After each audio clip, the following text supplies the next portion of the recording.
Historically, what the CIA has done is they've worked with narco cartels in order to fund black operations, because all the money is that they can bring in is off the books. So that's how a lot of the proxy wars in Central America were funded. And the greater goal is we're defeating socialism in the Western Hemisphere, so it's for a greater good.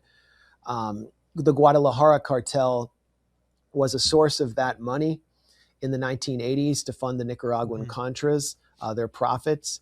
And a DEA agent who was especially enterprising, named Enrique Quique Camarena, discovered that the Guadalajara cartel was involved in these black operations.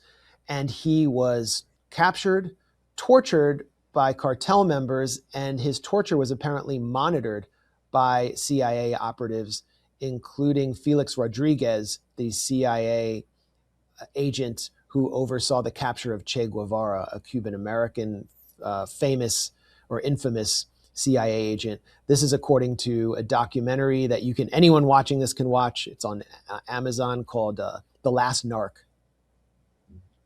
I'll check it out. Actually, I'll just tell the team to note it for me. By the way, I was surprised to find out that Ecuador, which is a US ally now, is currently poorer than Venezuela based on a purchasing power parity. That surprised me, because obviously Venezuela portrayed, Venezuela is very poor. People there are not making a lot of money. But I was surprised to find out that Ecuador is doing worse than Venezuela. Well, that's an interesting point. Venezuela has been experiencing fairly high levels of growth for the last 4 years. It's coming out despite the sanctions. It's coming out of a period of contraction.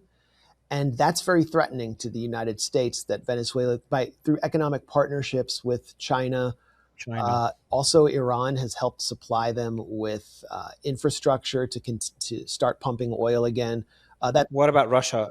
Russia's got deep partnerships in the Orinoco Belt, which is the oil-rich region of Venezuela. Lukoil, Rosneft, they have contracts, so they're active there. And the United States doesn't want to see a country in its own hemisphere come out of sanctions and begin to demonstrate that actually you can be politically independent. Ecuador was one of the safest countries in the Western Hemisphere under Correa. It is now one of the most dangerous places in the world, and is host to several of the world's most dangerous cities. Guayaquil is now popularly referred to as Guayaquil because of its high homicide rate. We saw the same phenomenon in Honduras after a US coup backed by Hillary Clinton under Obama removed a fairly popular center-left president, Manuel Zelaya, and installed what kind of a pro-US de facto military dictatorship with stolen elections.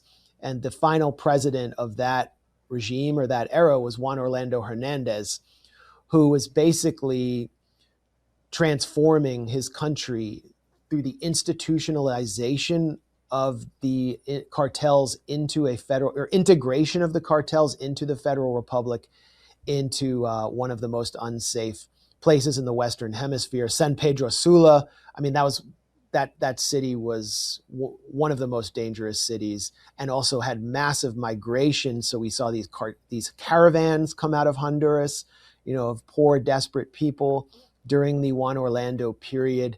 And it fueled a lot of anti-immigrant sentiment in the US. I mean, it's just not comfortable for working class Americans to see these large caravans of poor people coming north seeking jobs. And I think that helped actually fuel the rise and return of Donald Trump. And we haven't even talked about the Venezuelan migrants and the Venezuelan gang situation, but that's another factor here in this whole regime change scenario. It's fascinating. The West loves to criticize Russia for their interventionism in their, region of influence. And seeing what the US has done in Latin America is just incomparable to what Russia's done in their orbit. And obviously China's done very little in their orbit beyond Taiwan and Hong Kong. So it's, I was also researching the Panama coup to kind of compare it to what's happening now in Venezuela. That's another coup. And that's a crazy story as well. So the leader there, the president, was a CIA asset that went rogue and Yeah. that led to a coup as well, which is just insane to imagine.